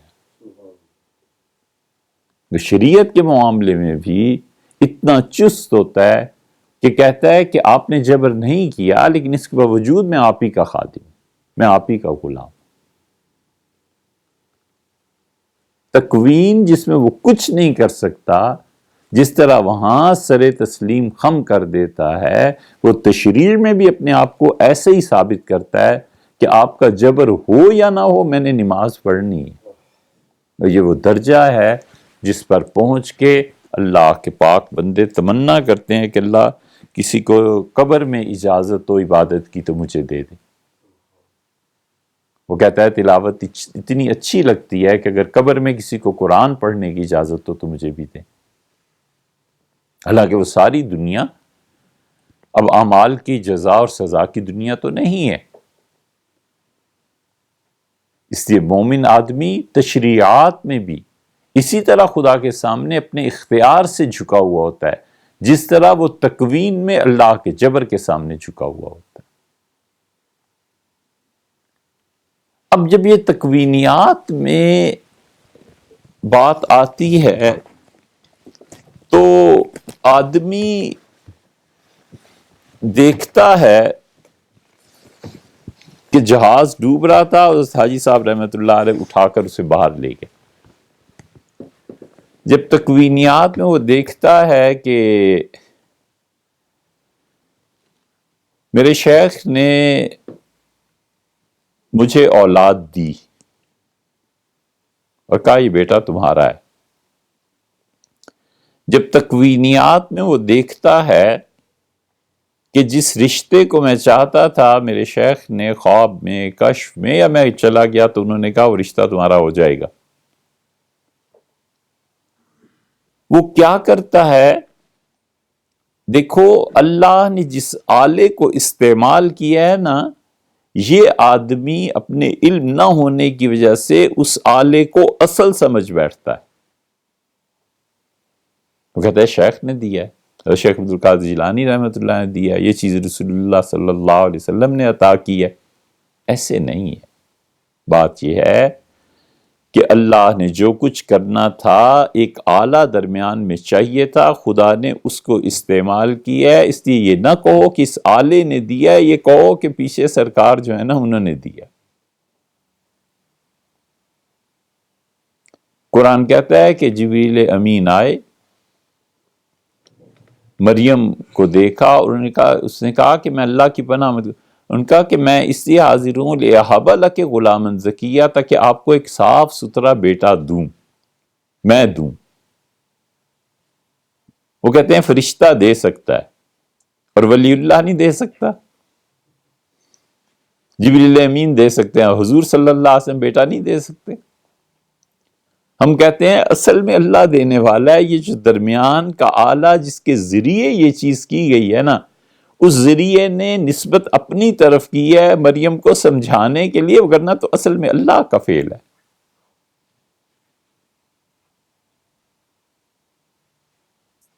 آیا خیال؟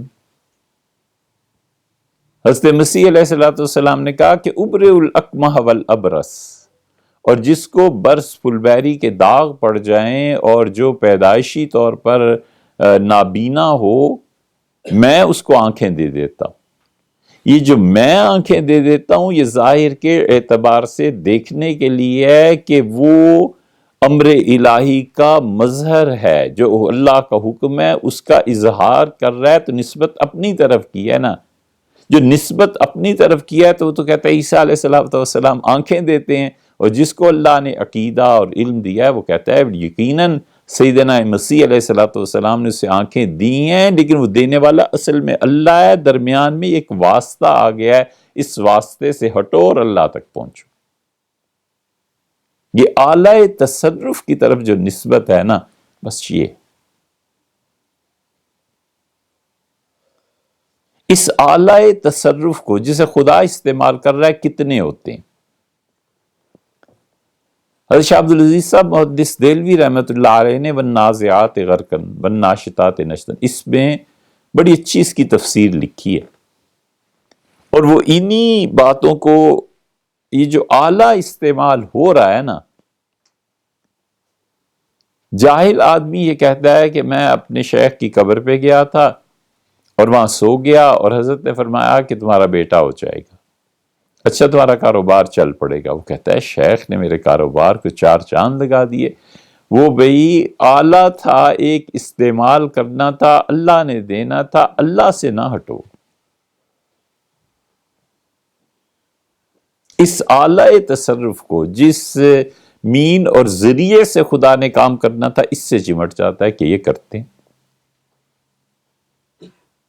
اور دوسری طرف لوگ کہتے ہیں یہ نہیں کرتے. یار اللہ نے ایک مظہر بنایا ہے، اس مظہر کا اثبات کبھی ضروری ہوتا ہے، کبھی غیر ضروری ہوتا ہے. جب ضروری ہوتا ہے تو جبریل امین کہتے ہیں کہ میں بیٹا دے رہا ہوں.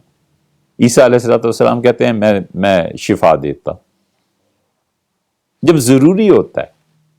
کیوں ضروری ہوتا ہے یہ ایک الگ بات. اور کبھی وہ ضروری نہیں ہوتا. ضروری کبھی اس لیے بھی ہو جاتا ہے کہ اس کو اس کے شیخ کے ساتھ محبت میں زیادہ گرفتار کیا جائے تاکہ تم اس کو دیکھو اور زندگی اس کی طرح پاک گزارو، اپنے آپ کو خراب نہ کر لینا. ضروری ہو جاتا ہے. کبھی نہیں ضروری ہوتا. اس کو علم ہوتا ہے کہ کیا ہو رہا ہے. لیکن دو باتیں ہیں. ایک تو وہ جو واسطہ اور ذریعہ اللہ استعمال کرتا ہے، اس واسطے اور ذریعے کو نہ علم ہوتا ہے نہ اس کا ارادہ ہوتا ہے. جبریل امین کو کیا علم تھا کہ ابھی کیا ہونے والا ہے؟ اللہ تعالیٰ نے فرما دیا کہ جاؤ، ہم اس کو بیٹا دینا چاہتے ہیں، جا کے پھونک دو. اور جبریل امین کا کیا ارادہ تھا کہ مریم کو بیٹا دے دے؟ تو کوئی تعلق ہو نا. کیا جبریل امین کا سیدنا مسیح علیہ السلام کے معاملے میں ان کی والدہ کو آ کے بشارت دینا، جبریل کہاں فرشتہ، اور فرشتوں کا بھی زبردست اللہ کا قرب جسے حاصل، اور اس سے مریم. یہ جو واسطہ ہے اسے خبر بھی نہیں ہوتی. واسطے کو خبر نہیں ہوتی. شیخ کروڑوں سینکڑوں میل اور صدیوں پہ مشتمل درمیان میں، اور شیخ عبدالقادر جیلانی رحمۃ اللہ نے خواب میں آ کے کہا کہ اللہ تعالیٰ تمہیں انہوں نے خواب میں آ کے کہا کہ ہاں بھئی میں تمہیں فلاں عہدہ دیتا ہوں. پورا ہو جاتا ہے. بارہا اس کی تکذیب نہیں کی جا سکتی. اتنے لوگوں نے لکھا ہے اس چیز کو، اسے جھوٹ نہیں قرار دیا جا سکتا. ہوتا کیا ہے؟ یہی ارواح، ابھی تھوڑی دیر میں بات کرتے ہیں ذرا چند منٹوں میں، مگر یہی ارواح حتیٰ کہ عالم اس کون و مقام میں کبھی جسم اختیار کر کے آ جاتی ہیں، خبر نہیں ہوتی اور ارادہ بھی نہیں ہوتا. یہ دونوں چیزیں ضروری ہیں.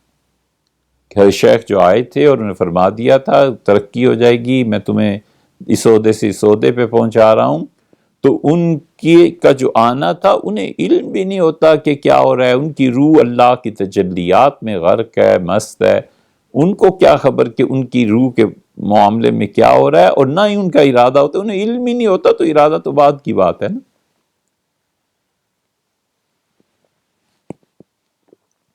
یہ اعلی تصرف ہے. اس لیے جو لوگ یہ کہتے ہیں اس کا بھی انکار نہیں کیا جا سکتا.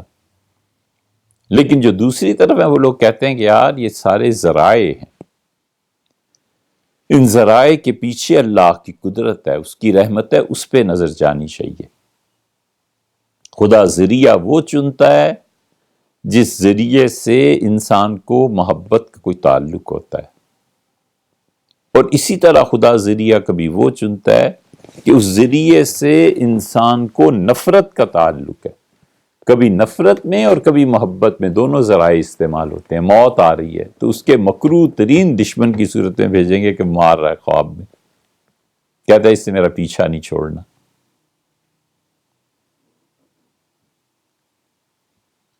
کون کون سے ذرائع اللہ استعمال کرتا ہے؟ اللہ کبھی استعمال کرتا ہے فرشتوں کو. جبریل امین کے قصے میں اللہ نے خود قرآن میں کہا وَالنَّازِعَاتِ غَرْقًا وَالنَّاشِطَاتِ نَشْطًا، اور ہواؤں کو دھکیلنے والے ہمارے فرشتے جو بادلوں کو ایک بستی سے دوسری بستی میں لے جاتے ہیں.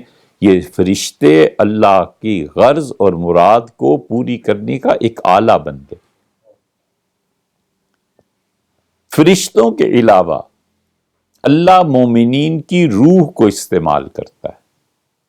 ایمان والوں کی روح جو ہوتی ہے یہ روح استعمال کی جاتی ہے، اسے خبر بھی نہیں ہے کہ کہاں بھیج رہے ہیں، اسے پتہ بھی نہیں ہے، اس روح کو حکم ہوتا ہے کہ جاؤ اور یہ کہہ کے آؤ۔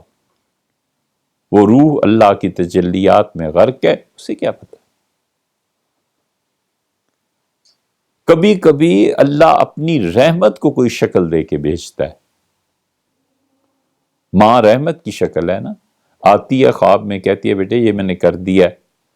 اب اگر علم نہ ہو تو کہتا ہے میری ماں تو بڑے بڑے مسائل حل کر لیتی ہے، نفع نقصان کی مالک ہے۔ نہیں بھئی، وہ اللہ کی رحمت تھی، وہ صورت میں شکل میں آ گئی، شکل اس کے لیے یہ ہو گئی۔ حضور اقدس صلی اللہ علیہ وسلم نے کچھ بات آ کے کہی، یہ بڑا نازک مسئلہ ہے، ضروری نہیں ہے کہ اس نے حضور صلی اللہ علیہ وسلم ہی کو دیکھا ہو۔ اللہ نے اپنے قرب کے اظہار کے لیے اور اس کو جو رسول اللہ صلی اللہ علیہ وسلم سے محبت ہے، خدا نے اپنی رحمت کو ان کی شکل میں بھیج دیا ہے۔ یہ چاہے سمجھتا رہے کہ مجھے زیارت ہوئی ہے، اصل میں وہ اللہ کی رحمت کی ایک خاص شکل تھی کہ اللہ نے بھیجا ہے۔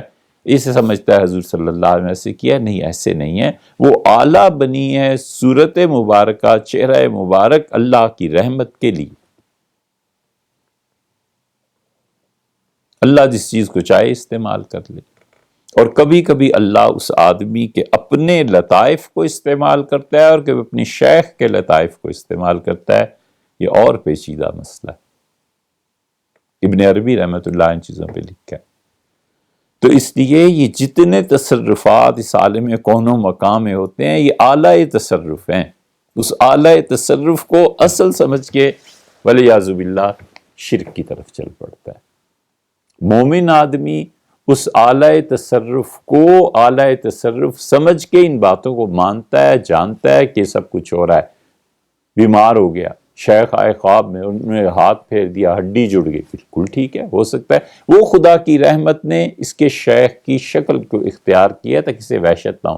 حتیٰ کہ ہے یہ بڑی بات، لیکن جو فرشتے انسان کی روح لینے کے لیے آتے ہیں نا، کبھی کبھی جب ان فرشتوں کا اظہار آنا جب شروع ہوتا ہے تو مریض کہتا ہے میرے شیخ تشریف لائے۔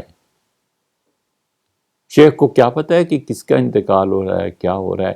وہ اللہ کی رحمت کے فرشتے شیخ کی شکل میں آتے ہیں کہ جس سے محبت ہی سے سکون ملے کہ اب اپنے حضرت کے پاس جانا۔